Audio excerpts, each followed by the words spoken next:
Hey guys, it's Tara from Back Pain and Sciatica Center of Texas, and today we have Bella. So she's our daughter, and today she's going to show us how she makes her pumpkin chocolate chip bread. Our family loves pumpkin chocolate chip bread, especially Dad. That is his favorite, and he devours it. So yesterday we talked a little bit how we've been doing a low inflammation diet for the past 4 months. So we've put the kids in charge of helping and finding us good alternatives. And so they do love to bake, and we love to cook and bake in our house. So a couple weeks ago, we asked Bella to make a pumpkin chocolate chip bread. Goodness, I can't talk. And so she found this recipe, and she's been altered it to follow. So in the no inflammation, we don't have any of the, we follow like gluten-free and dairy-free and sugar-free. So we've found lots of alternatives along the way. So Bella, you want to go ahead and get started? Yeah, so first you're going to take a cup of unsalted butter or any type of butter. So we went with salted because we love salt. And this is that same bread we talked about yesterday, that Kerrygold. It's really yummy. So, all right, so you want it to be soft.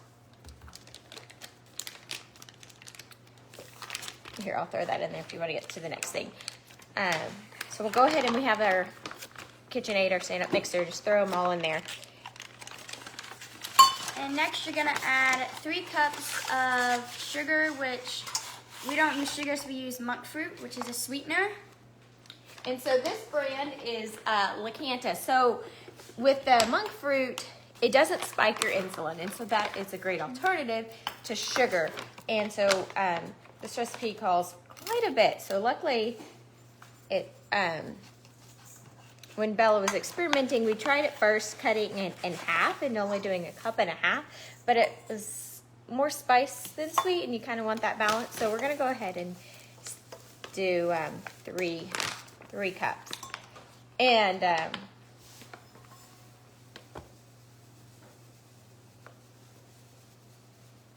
good job. All right, so we have the 3 cups, and we're going to go ahead and mix that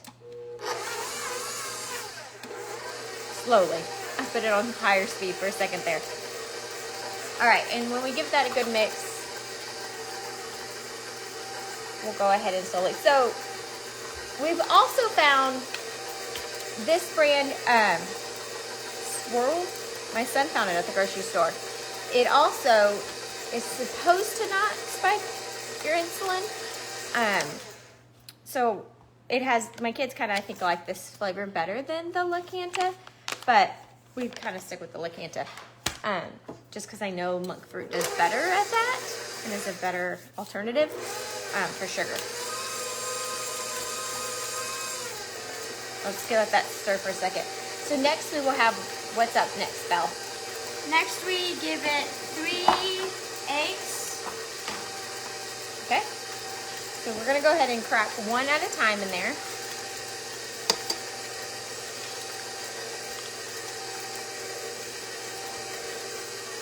Such a good helper. Bella loves to bake and wants to be a baker when she grows up, huh, Bea? Yes. So we often put her, or my oldest son has really enjoyed baking too lately, so we put either one of them in charge of our treat times. I enjoy baking. I think it's great for kids to get in the kitchen and to learn firsthand. As well, I also be like, we homeschool, so I'm like, hey, it's a great way to incorporate math, right? Figure out your teaspoons, tablespoons. They are past that age, but for the younger ones, and then especially when you might not have the exact and you have to double a recipe, it works out. All right, we're gonna whip that together to get the eggs for about 2 minutes. Beat that up for a second so it kind of gets, it's kind of loud, so it'll kind of get creamy and smooth. And then we're going to add in our pumpkin puree. Now, for the pumpkin puree, I do, like I said yesterday, we try to do, you can leave it on the high, Bella, we'll just talk louder. We do try to do organic. So I do have organic here, right here. But at the same time, sometimes I do happen to just buy what we always buy, the Lily's brand, right? So Whatever you happen to have, you just need 100% of the pumpkin puree. So you're gonna basically add 1 1/2, so 2 3/4 of a cup. So you're gonna turn off your spatula.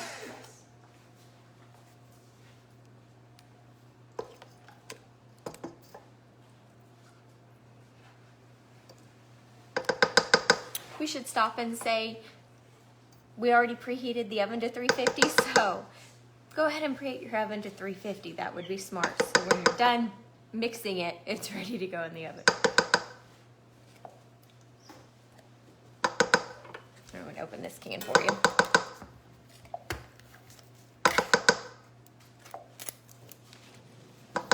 All right. So 1 full can and then half of another can, which would be equal to 2 3/4 cup of the pumpkin puree. You gotta love this time of the year. It's where everybody wants pumpkin everything, right? All right, and let's give that a mix. So typically in a recipe, like I said yesterday, we like to be somewhat quick and efficient in the kitchen. A recipe will call for like start your flour in a bowl, a separate bowl, and then do all your liquid ingredients and mix them together. So less dishes. We're not huge on cleaning. We do clean. That sounds bad, but we do clean. So we start with the liquid and then add in our dry ingredients. That way, it's one less bowl we have to wash. Not every recipe can you do that, but for the majority you can, so we typically do that. So that's why we're starting with our liquid stuff, and then we'll add in our flours.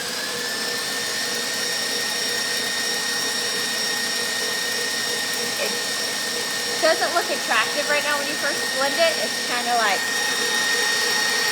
let's see if we can pause it. See how it's kind of like clumpy, and give it a minute to all blend. All right, so next, Bella, is what? Next, we are going to add 3 cups of flour, but since we're gluten-free, we use this paleo baking flour by Bob's Red Mill. It's a mix of like a whole bunch of almond flour, a few other flours blended, but ones that really don't spike your insulin.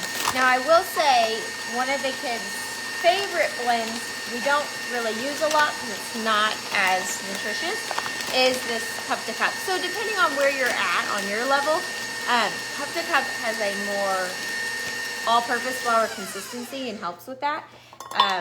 But it's got cornstarch, and we really aren't doing corn, and then it's got white rice flour. So it's got brown rice, which would be great, but since it's got the white rice and the cornstarch, we try not to do it a ton because of that. So this one has more of just the almond. This one is just, yeah, the paleo one is the almond flour and arrowroot. It does have tapioca, which isn't, but oh, and it's got coconut flour. So this one's a better alternative. We're always constantly, like I said, trying to improve and do a little better and finding new and better flours to work with. You can go straight to an almond flour if you only want almond flour. My kids don't love it. It's a little bit grainier. So this blend helps a little bit better. You want me to do that? Yeah. All right. So how much flour, Bella? You add 3 cups of it. All right, 3 cups. And what cup are we on? You're on the 3rd. Oh, this last cup. Okay. So, I still need more in there. All right. What do we have up next? Next, you're going to add baking soda to it. Okay. And that'd be 1 1/2 teaspoons of baking soda.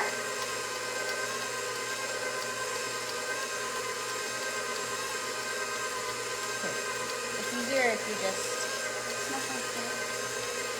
so just shove. You know, it's got that little hole. I just leave that little hole and then just shove my teaspoon in there instead of trying to pour it. All right, so 1 1/2 teaspoons of baking soda. And then you're going to add 3/4 teaspoon of baking powder.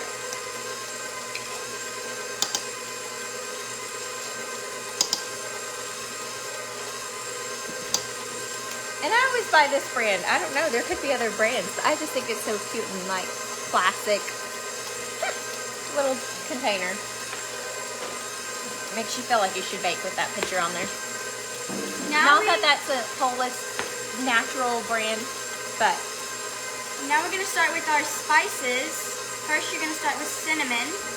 You are going to add 1.5 teaspoons of cinnamon.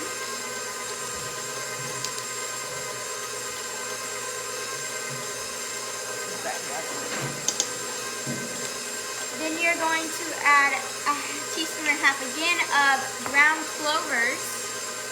cloves.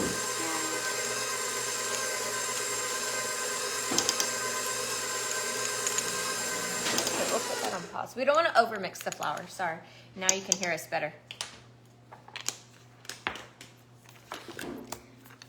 Okay, so typically when Bella makes this, she does the ground nutmeg. I, on the other hand, do whole nutmeg. I think because it gives a stronger flavor. You don't need as much as the recipe calls for, but I like to grind or do fresh ground. But Bella, since it's your recipe, we will go with the already grounded nutmeg. But just so you know, you can do either one. This one is just a little more potent since it's freshly ground. All right. And you're going to add the same amount, 1.5 teaspoons of it.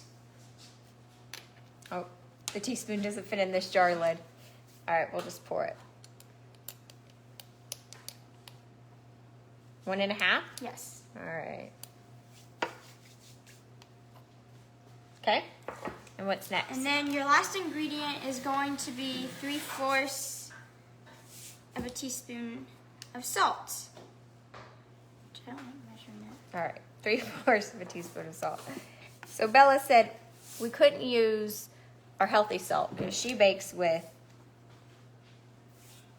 your plain old salt, right? You only need to add 1 more teaspoon. So I said, all right, it's your recipe, Bella. We will do it your way. So there you go. And now you're just gonna mix that all together. Okay, give it a good mix for about a minute. Just get all the spices and things to blend.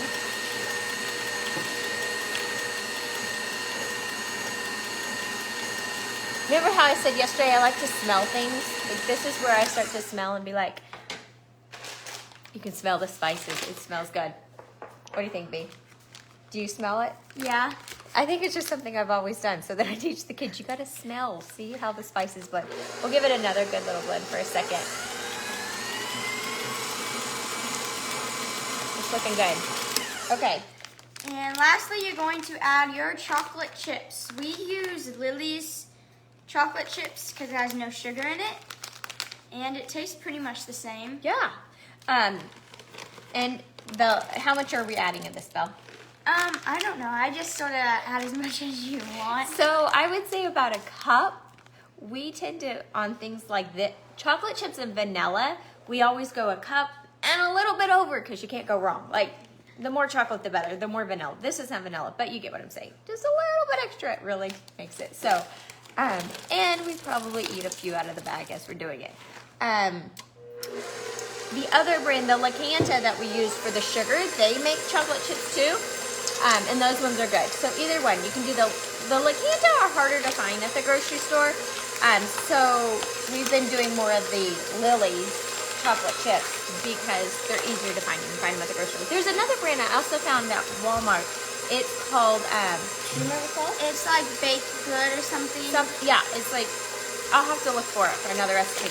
And that one's yummy. I mean, it has no sugar with good alternatives with monk fruit or stevia. This one's made with stevia. Now, Bella added in semi-sweet because she likes semi-sweet. Paula and myself like dark chocolate. So when Bella's in charge of baking, she typically goes with Semi-sweet. semi-sweet because she doesn't like the bitterness of dark chocolate. So either chocolate is totally fine. Do either one that you prefer. All right, so I think we're well blended. So now we will grab our 2 pans. This makes enough so you don't feel guilty. You can make one and then take one to your neighbors so you're not eating the whole thing. You're like, oh, I just had half a recipe, right? Everything that makes us feel better about that. So you're going to take your pan, it's just a normal sized bread pan, and spray it with any type of oil. We use avocado oil because apparently it's better for you or something. See how we convince the kids of how to eat healthier. They're like, we don't know, something. But yes, we do use avocado oil. And that one is at an aerosol. So I did learn, and they didn't have it at the grocery store the other day when I went, a pump one would be better than in the aerosol spray can, but yet again, it's just what we have and what I could find at the grocery store. So, all right, let me give this a good mix with the spatula and give y'all a, show you what it looks like. You know how sometimes a little bit sits in the middle with the thing? All right, let's see if we can show y'all with the camera. You see that? So there you go.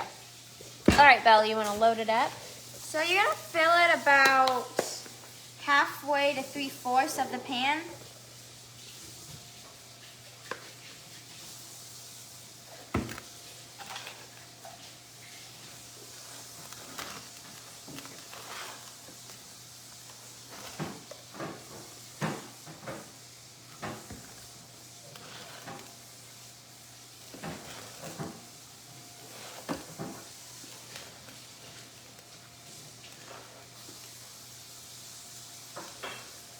And this is what it should look like.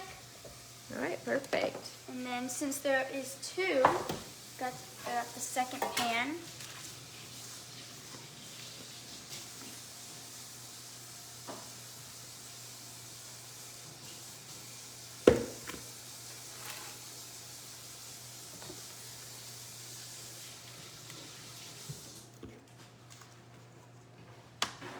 Oops.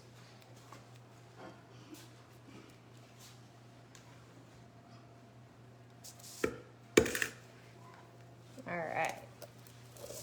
What's nice about the pumpkin bread is it doesn't have to be like perfectly flat. You know how some things you make have to be smooth. It's all right to have some divots in there on top. Gives it character. I feel like the less than perfection, it kind of seems like grandma made it, right? So the better it is. All right, so then we're just gonna pop these in the oven for 60 minutes. And then we will take a photo of the aftermath and post it for you guys to see. We do like to put butter. Remember I said yesterday we're huge butter fans. So after it's done, we'll slice a piece and slather some of that yummy butter on top. All right, so is there anything else? No, that's all. All right, thanks for joining us. Bye.